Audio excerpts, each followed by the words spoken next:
বঙ্গবন্ধু শেখ মুজিবুর রহমানের ৭ই মার্চের ভাষণে তিনি গণতন্ত্র, সমাজতন্ত্র, ধর্মনিরপেক্ষতা, জাতীয়তাবাদ এবং এই দেশের মানুষের মুক্তির বীজ বপন করে। সেই ভাষণের ভিতর নিহিত ছিল স্বাধীনতার সেই যুদ্ধের প্রস্তুতি। ২৬শে মার্চ ঘোষণা হয়ে গেল আর যুদ্ধ হয়ে গেল কেন? একদিনে কি যুদ্ধের প্রস্তুতি হয়েছিল? ৭ই মার্চের ভাষণের পর সমগ্র জাতি বুঝে গিয়েছিল যে আমাদেরকে যুদ্ধের ময়দানে নামতে হবে। যুদ্ধের দামামা বাজছে, পাকিস্তানি হানাদার বাহিনীর শেষ সৈন্যটিকে বাংলার মাটি হতে উৎখাত করতে হবে। সেই ম্যান্ডেট নিয়ে সমগ্র বাঙালি জাতি ৭ই মার্চের তৎকালীন রেসকোর্স ময়দান, বর্তমান শরৎদি উদ্যানে নারী, পুরুষ, যুবক, যুবতী, কৃষক যার যার স্থান থেকে ছুটে এসেছিল। কেন ছুটে এসেছিল?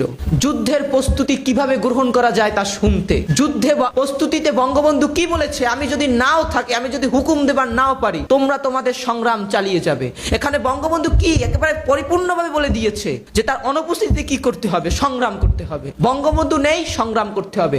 বঙ্গবন্ধুকে কারাগারের ওই অন্ধকার প্রকোষ্ঠে যদি রাখে, আমরা সংগ্রাম করব। নেতা তো সে যে নেতা জেলে যাওয়ার পর তার আদর্শের উপর ভিত্তি করে যুদ্ধ হয়। আপনি দেখুন নেলসন ম্যান্ডেলা, তিনি জেলে ছিল, তার আদর্শের উপর ভিত্তি করে সংগ্রাম হয়েছে। নেতারা তো কখনো মারা যায় না, নেতা তো থাকে মহিয়ান। এমন জীবন করিবে ঘটন, হাসিলে তুমি কাঁদিবে ভুবন। ৭ই মার্চের ভাষণে বঙ্গবন্ধু সমগ্র বাঙালি জাতির কাছে একটা অবিসাংবাদিত নেতা।